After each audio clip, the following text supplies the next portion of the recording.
Saludos queridos escuchas, les saluda Amenet por este medio. Los invito a que si tienen alguna historia, algún relato que puedan compartir conmigo, lo hagan en las redes sociales de los relatos de Amenet al Facebook o al Instagram. También pueden enviar un correo a los relatos de amenet@gmail.com. Los invito a escuchar este podcast de misterio y enigmas que desafían la realidad. Bienvenidos al episodio número 5, La maldición del diamante Hope.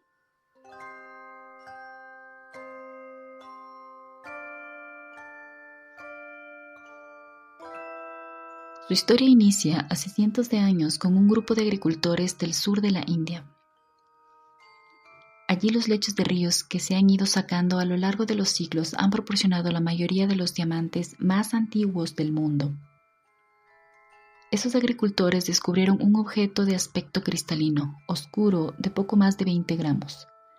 Si la piedra hubiera sido pequeña, habría viajado a Golconda, en la India, donde los mercaderes negociaban el valor de los diamantes. De hecho, hasta principios del siglo XVIII, casi todos los diamantes del mundo pasaban por allí. El comercio se hacía fundamentalmente con Indonesia y se cambiaban por alcanfor, una sustancia semisólida cristalina y cerosa con un fuerte olor acre que se asocia con los ungüentos tópicos, también pimienta y azufre. Luego acababan en China o en Europa traídos por los holandeses. Pero este diamante azul era muy grande y quedó en posesión de los reyes de Golconda, que solían adjudicarse las mejores piezas para lucirlas en sus elefantes, tronos o ropajes. Curiosamente, las piedras más cristalinas y sin color eran las más preciadas, pero solo la casta sacerdotal de Brahma podía vestirlas.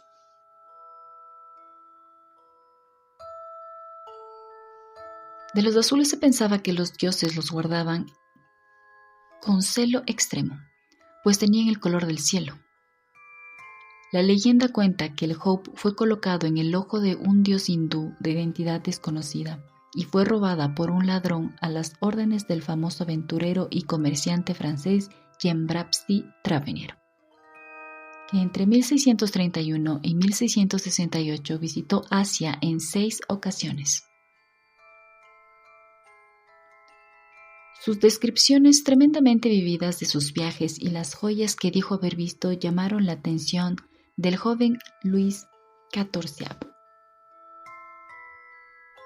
Algo llamativo porque Tavernier y el rey no eran los mejores amigos, pero como le gustaban más los diamantes se convirtió en su mayor comprador. El rey compró la gema que aparecía en el inventario real como diamante azul de la corona de Francia. Años más tarde la mandaría cortar rebajándola a 67 quilates, 13.42 gramos más o menos. Pero la maldición de Hope no se iba a hacer esperar. En 1685 Luis XIV revocó el edicto de los Nantes y así recomenzar el exterminio de los protestantes franceses. Tavernier tuvo que huir abandonándolo todo, al igual que los maestros joyeros que habían convertido París en el centro del comercio europeo de las gemas. Estos protestantes huidos se instalaron en Centro Europa, más concretamente en Ámsterdam. Tavernier viajó a Suiza y luego a Moscú, donde se dice que murió destrozado por unos perros, pues la maldición empezaba a hacer estragos.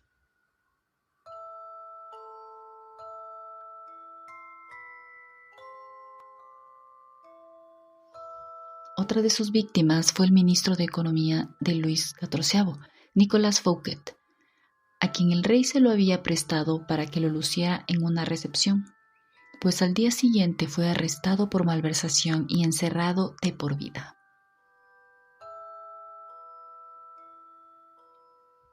En ese momento se la pierde la pista a la piedra, dejando sus 2 primeras partes en donde las personas a quienes estuvieron en su posición salieron afectadas, y no aparece sino hasta que llega a manos de Luis XVI y María Antonieta, cuyo destino es muy poco conocido. El diamante junto con otras joyas de la corona fue robado de los almacenes reales, y aunque la mayoría de los objetos fueron recuperados, el diamante desapareció. Es así que en 1812 se exhibió en Londres uno de igual tamaño y color. Diamantes tan valiosos suelen llevar consigo una historia, pero este había llegado huérfano. Todo el mundo sospechaba que se trataba del French Blue, como se lo llamaba en el mundo anglosajón. La talla era considerablemente con la que podría haberse hecho si hubiera sido cortado de nuevo. Y en 1823 lo compró el banquero holandés Henry Philip Hope, que le dio el nombre.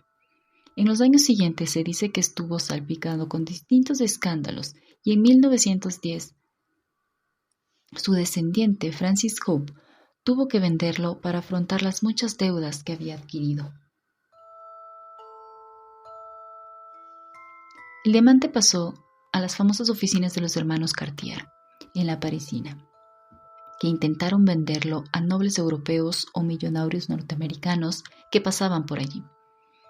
Al final lo compró la hija de un potentado de Colorado, Evelyn Walsh McLean. Gracias a las buenas artes mercantiles de Pierre Cartier, una mujer peculiar que colocaba la preciada y supuestamente maldita joya en su perro cuando se aburría de llevarla, solo para que lo vean sus invitados de cerca. La maldición de Hope hizo su efecto. Su hijo mayor murió con 9 años. Su marido Edward se convirtió en un alcohólico. Su perro en cierta ocasión orinó en la pierna del embajador belga durante una recepción en Casablanca. Murió en 1933 en un asilo, ahogado por las deudas. La cabiscana Evelyn murió en 1947 a los 60 años a manos de una fatal combinación de cocaína y de neumonía. La casquivana, en una de sus últimas columnas del cotilleo de Times Herald, escribió: «Es algo extraño y temible cuánta gente que lo ha tocado ha tenido unas muertes no naturales y a muchas ocasiones horribles». La vida de esta pobre niña rica asentó la maldición de Hope en las mentes de sus admiradores, excepto en la del joyero neoyorquino Harry Wilson, que lo adquirió y lo presentó en la sociedad como si fuera una celebridad de Hollywood, y en 1958 hizo algo que sorprendió a propios y extraños. Lo donó a Smithsonian, en lo que dijo que era un signo de agradecimiento al pueblo norteamericano de parte del hijo de un inmigrante ucraniano.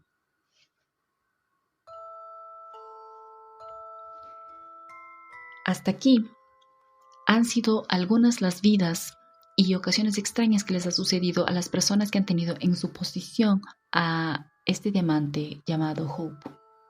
Realmente se trata de una historia de uno de los diamantes más bellos, pero así como hay una historia detrás, también hay personas que la contradicen, que puede ser totalmente inventada.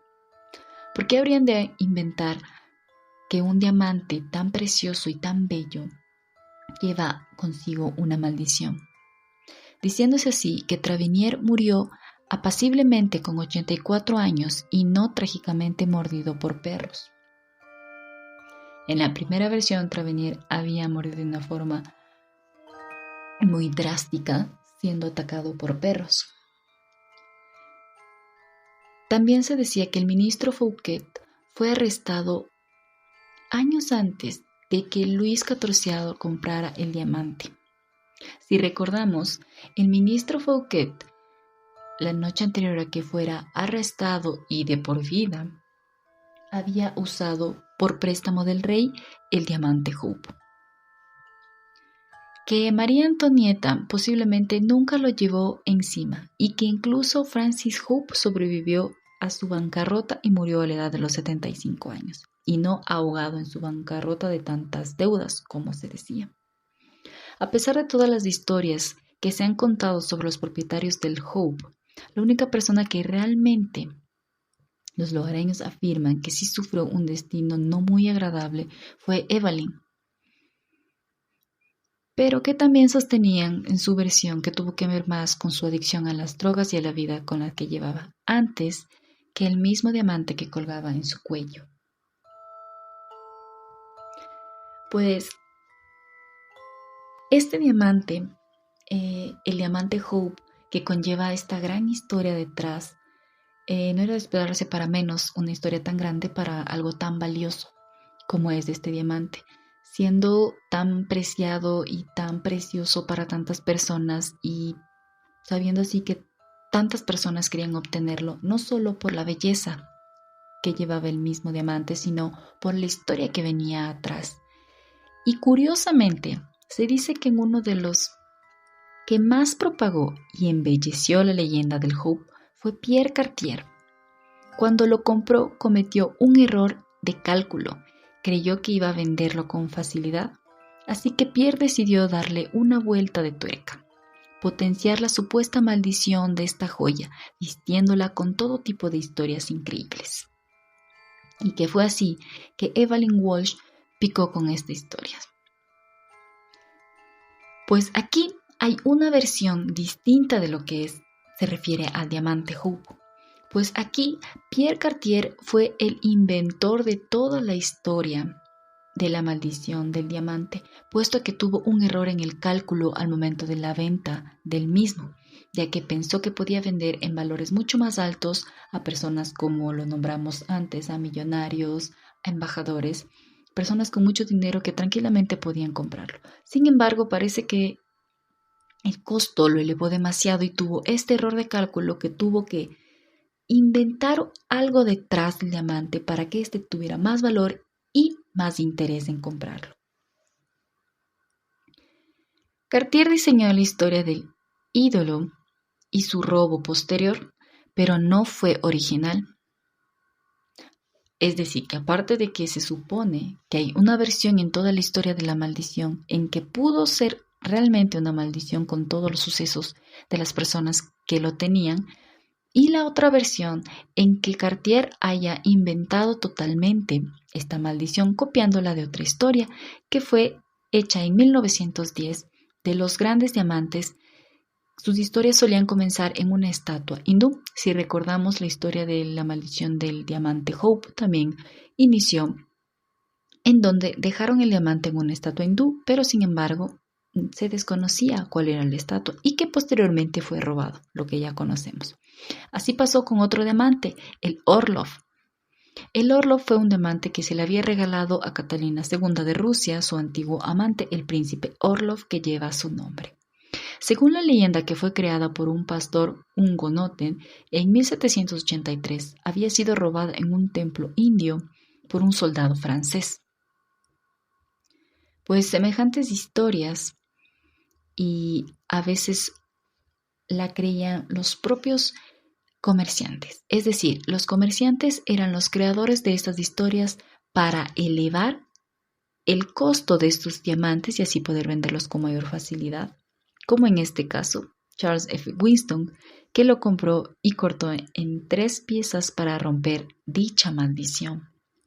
Y la segunda parte, que es que dicha maldición es verídica, puesto que todas estas personas tuvieron en su posesión el diamante y les pasó todos estos tipos de sucesos. Y que para Winston, él tuvo que partir el diamante en 3 piezas para de esta manera romper esta maldición y no tener que afrontar sus consecuencias. Incluso las siempre serias casas de subasta se creían estas historias, sean ya ciertas o no. Obviamente, ya sea la persona que los vende a los comerciantes o la persona que lo adquirió, iba a las casas de apuestas y primero presentaba su objeto y presentaba no solo el objeto, sino la historia que llevaba con él dicho objeto, en este caso la maldición. Déjenme saber qué piensan ustedes, si es que de verdad es una maldición o no, si es que de verdad Cartier como comerciante tuvo que inventar esta maldición para elevar el precio y así puedan ser más asequible para los millonarios y para todas las personas demás y así tener mayor recordación sobre esta pieza tan importante como es el Hope. Puede que sí, en parte haya sido esta una maldición por los hechos que se suscitaron y que todas estas personas sí tuvieron en posesión este diamante. Por otra parte, pudo haber sido un invento dicho anteriormente para subir el costo y poder vender la piedra.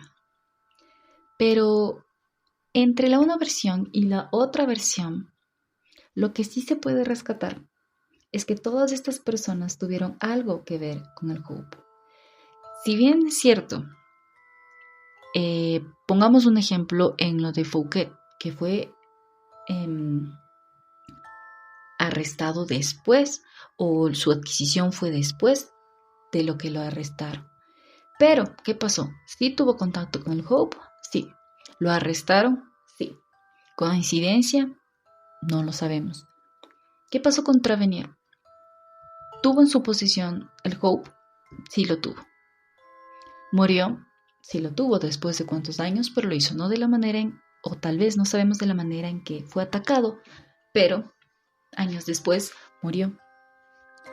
La misma historia de Evelyn, su historia trágica, con todo lo que le pasó a su familia con lo del Hope.